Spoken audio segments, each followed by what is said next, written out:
Palestine Israeli forces committed 3 massacres in Gaza during the last 24 hours, killing over 32 civilians and wounding 41 others.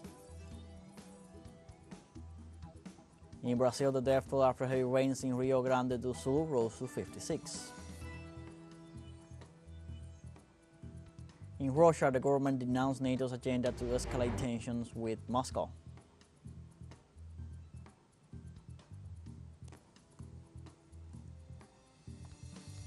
Hello, welcome to From the South. I'm Luis Alberto Matos from the teleSUR studios in Havana, Cuba.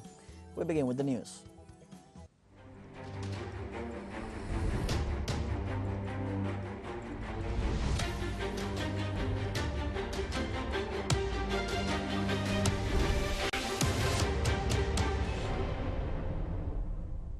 Palestine Israeli forces committed 3 massacres against Palestinian families in Gaza during the last 24 hours. Gaza's health ministry reported that at least 32 Palestinians were killed and 41 others injured in the Israeli attacks.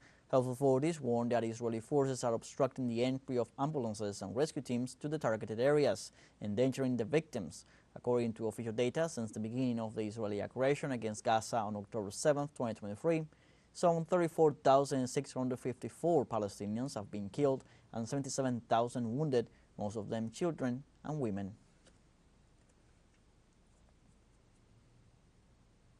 The United Nations denounced that a possible Israeli operation against Rafah could cause the death of thousands of Palestinians in addition to jeopardizing humanitarian operations in the region.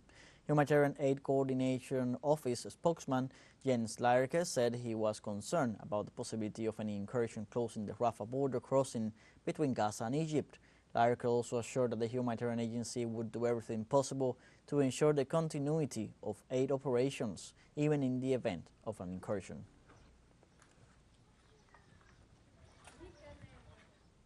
On Saturday, the director of the UN World Food Programme, Cindy McCain, confirmed that there is a comprehensive famine in the northern Gaza Strip that might spread to south. According to a report published on the organization's official website, Gaza suffers from severe food shortages and food insecurity after 7 months of Israeli aggression against the Strip. McCain indicated that her statements came based on what the program saw on the ground. Humanitarian organizations have warned for months that the Israeli aggression against Gaza has pushed the Strip towards the brink of famine.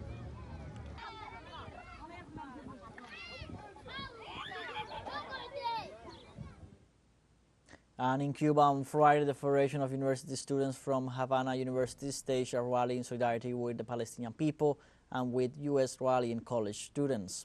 The call for the rally was launched through Telegram.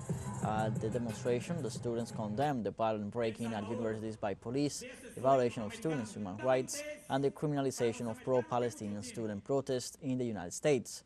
Also, several U.S. universities have held rallies in support of college students strongly repressed by police for demanding a ceasefire in Gaza and the cessation of their government's complicity in the war.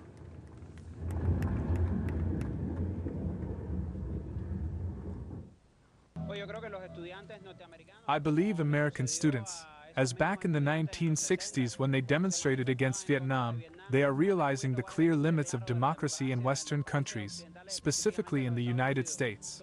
Anything that may jeopardize their interests of domination over the world, the interests of their allies, even if the cost of that is a merciless war of extermination against an entire people. Anything that clashes with that will be met with the most brutal repression, arrests, even very severe penal and professional consequences for the future of these youngsters. However, I believe they have grown tired of waiting for a response from their government. I believe they have grown tired of being mere spectators of the tragedy of the Palestinian people and have joined the struggle of hundreds of billions of people around the world who, for decades, but especially since October 7th, have expressed solidarity with the Palestinian people. This shows the great injustice of that government, which mistreats students when they support or demonstrate for justice for the Palestinian children. It is something very unjust on the part of the U.S. government that shows that imperialism is responsible for what is happening today in Gaza, in all of Palestine, in a conflict that has been going on for over 210 days. The French government evicted the building of the prestigious Paris Saint-Later University in the middle of a student pro-Palestinian encampment, repeating the United States' approach to student demonstrations but with less violence.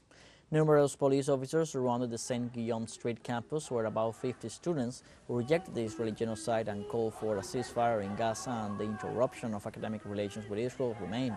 The heavily armed police surrounded the campus but did not activate any aggressive device as they did on all university campuses in the United States. The repression has contributed to more universities around the world joining the protest.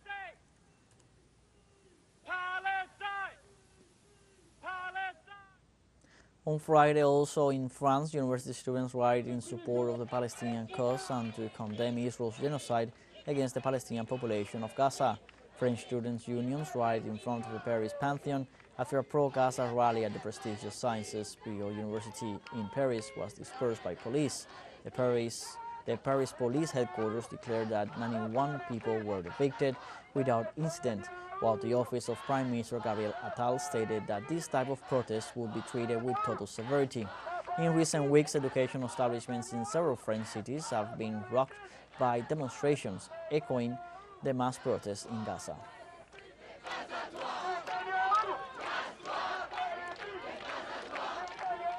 We really regret the police intervention once again, more than a week after the first time, something that inflamed the whole professional community who were deeply shocked by this police entered at science spot, by the police entry into the university institution at the Sorbonne too. Once again, a red line has been crossed. And also in Mexico, dozens of students from the National Autonomous University, the largest in the country, camped in protest against the Israeli military offensive in the Gaza Strip. In the meantime, they called to stop police repression against students in France, Germany, and in the United States. In this way, protesters also demanded the Mexican government to break diplomatic and commercial relations with Israel.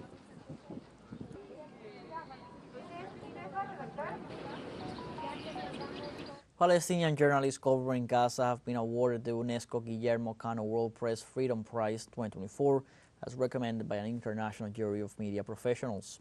The award ceremony took place on May 2nd during the World Press Freedom Conference in Santiago, Chile.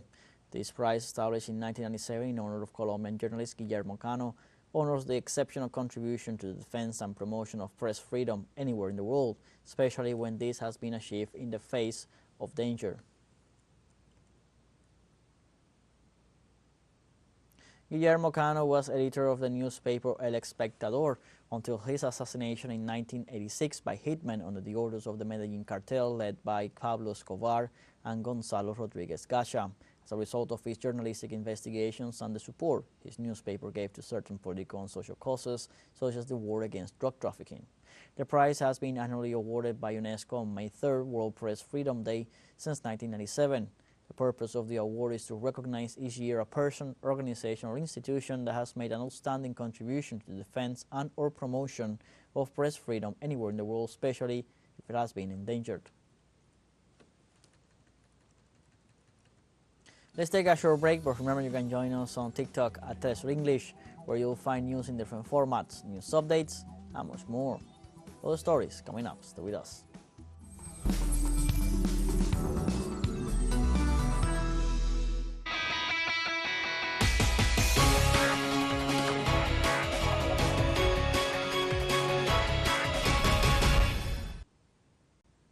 Welcome back. The electoral campaigns for next Sunday's general elections in Panama closed Thursday. According to the country's electoral board, 8 presidential candidates have been registered for the election.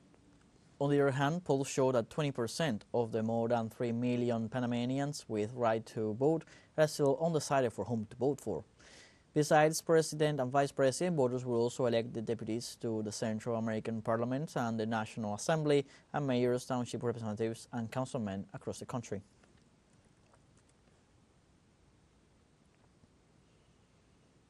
These are the Cuba elect governors and vice governors in 4 provinces of the Caribbean nation. According to the National Electoral Commission, voting began at 9 a.m. local time in the provinces of Matanzas, Villa Clara, Cienfuegos, and Santiago de Cuba.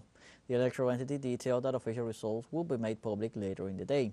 According to Articles 175 and 180 of the Cuban Constitution, provincial governors and vice governors are elected by the delegates to the municipal assemblies of each territory to serve for a 5-year term.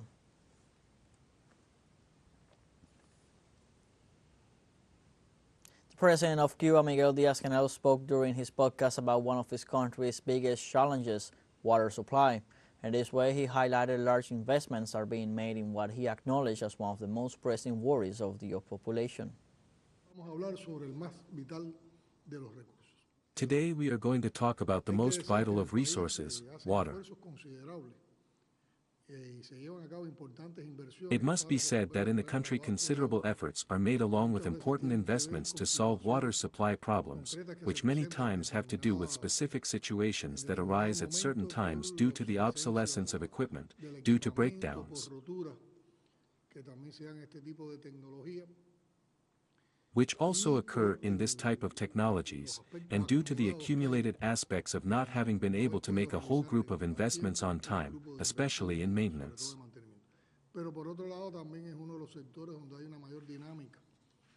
But on the other hand, it is also one of the sectors where there is a greater momentum of investments, and this contrasts with the fact that when one analyzes the opinion of the population, there is a high percentage of dissatisfaction of the population in relation to the water supply, to the leaks, and also to the treatment of sewage. In this way, the Cuban president highlighted the need to make technological advances to improve water supply to the population. I believe that we have to advance in how we automatize and computerize a group of processes in the management of water and in the management of hydraulic resources. For example, I believe that we have to aspire to a moment in which the whole system of valve control is an electromechanical or electronic control by modern methods that allow us to have totally automated supervisory systems of the operation of the aqueducts, and that this will give us a more efficient and optimal functioning of these systems. In Haiti, gangs have stolen several fuel trucks at the Vero oil terminal. The criminals took 10 trucks and also used them as barricade to prevent the dispatch of fuel and the arrival of tanker vehicles at the gas stations. Terminal managers and employees have been safely evacuated from the terminal. In Port-au-Prince, several gas stations remain closed, which makes the fuel shortage situation even worse.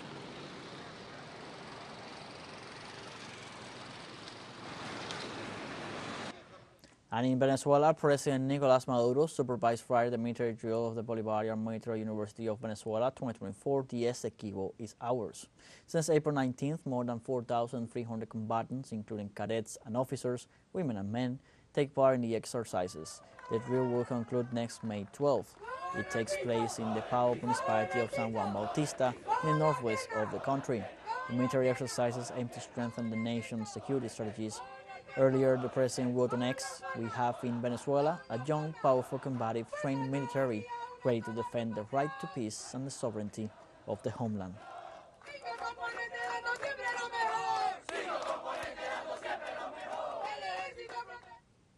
The Venezuelan president was welcomed with joy in the city of Tinaco in the Coged state prior to his participation in the military training conducted by the Bolivarian National Armed Forces. During the president's visit, the people of Tinaco expressed their support to the Bolivarian head of state, who got out of his car to handshake the residents around him. Maduro expressed his gratitude to the people of the city for supporting his administration and for rejecting the U.S. government's interference in Venezuela's internal affairs.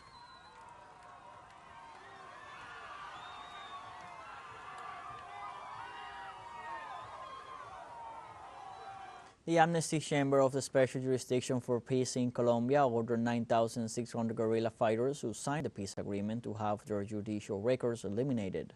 The measure applies only to those who committed political crimes and received amnesties during the government of former President Juan Manuel Santos.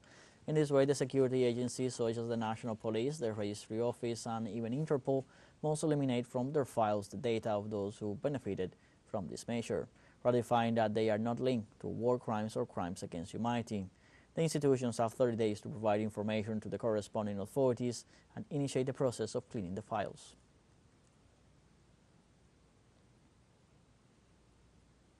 Peruvian interim public prosecutor Juan Carlos Villena received in his office a delegation made up of relatives of the 50 victims of police repression of the protests against President Dina Boluarte. Victims and their families reaffirmed their demand for justice for the lives lost and for speedy investigation to take accountability and bring those responsible to justice.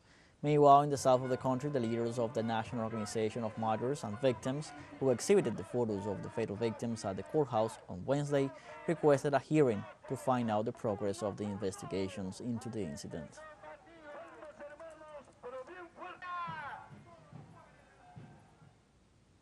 In Argentina, workers of the Talam news agency condemned the decision of Javier Milei's government to close the agency's 13 correspondence offices distributed in 11 provinces of the country.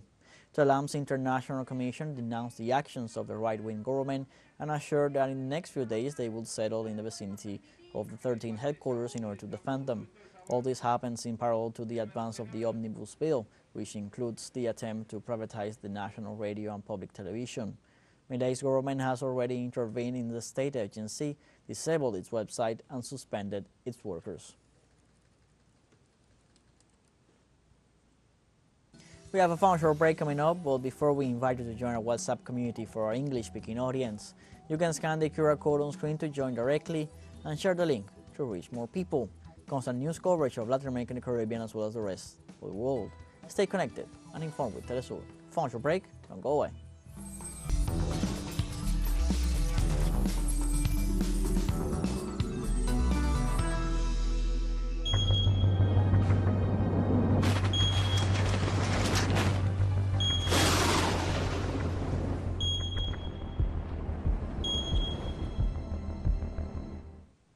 Welcome back. In Brazil, the death toll from the storms occurring in Rio Grande do Sul has risen to 56. According to Brazil's civil defense, 67 people are also reported missing and 74 injured. Authorities say there are 24,666 people affected, of which 8,296 are in shelters and others sought shelter in homes of relatives and friends. According to an official report, 7 regions are affected by the storms, with road cuts and damage to various infrastructure, and 296,000 homes are without electricity, most of them located in flooded areas.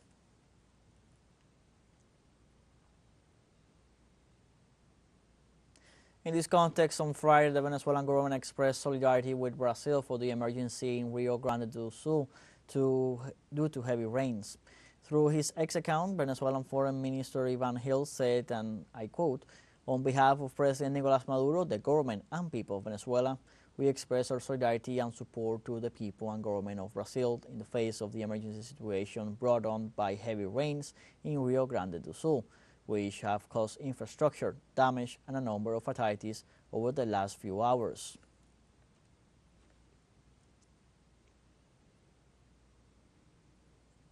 In Indonesia, at least 14 people have been killed by floods and landslides in the island of Sulawesi.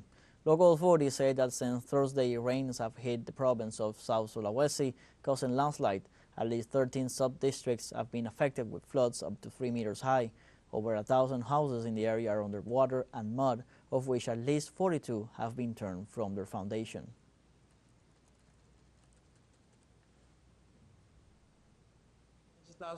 The rain intensity in South Sulawesi has been very high and caused floods in some areas across some districts. This has happened from May the 2nd to May the 3rd, 2024. In Lu, we have rescued 60 people and found 7 dead victims. We are still collecting information on missing persons. We wish for support and prayer from the people so this search and rescue operation can go well. In East Africa, heavy rains and floods caused by El Niño weather pattern have forced thousands of people to migrate to other countries. In eastern Kenya, nearly 20,000 people from the Dadaab camp, many of them Somali refugees who fled drought and the armed conflict in their country, have been displaced again because of rising water levels. Meanwhile, in Burundi, some 32,000 refugees are living in flood-affected areas, many of them forced to stay in their flooded homes. Olga Sarrado, a spokeswoman for the UN Agency for Refugees, said some of the situations forcing people to move around are irreversible, and it would seem they are only getting worse, and that it is the displaced people who are bearing the brunt.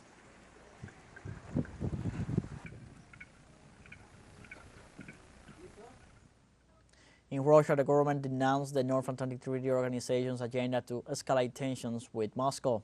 Foreign Ministry spokeswoman Maria Zakharova detailed that NATO accused Russia of carrying out hybrid attacks against countries of the military bloc in order to justify the increased militarization of Europe. Zakharova explained that the warmongering alliance's objective is to divert public attention from NATO's real actions. In addition, it unleashed a hybrid war against Russia in all operational environments. In this regard, Moscow denounced NATO's expansion towards the Russian borders, the buildup of allied forces in Europe, the continuous increase of military expenditures within the bloc, and its growing involvement in the Ukrainian conflict.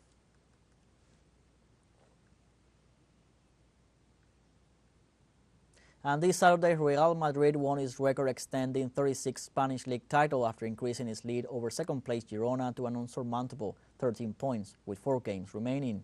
Madrid reclaimed its domestic crown after beating Cadiz 3-0 earlier Saturday, and Barcelona then lost 4-2 at Girona. Madrid fans thought they would need to wait for the next game day to celebrate, as Barcelona dominated Girona 1-2 during much of the game.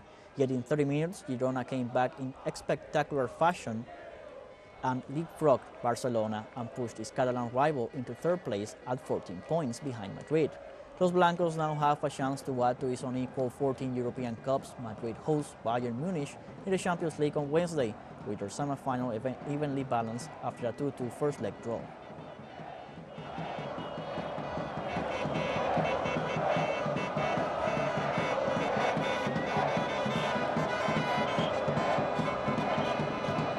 We have come to the end of this news brief. You can find these and many other stories on our website at telesurenglish.net. Also join us on social media, Facebook, X, Instagram, Telegram, and TikTok. For TeleSUR English, I'm Luis Alberto Matos. Thanks for watching.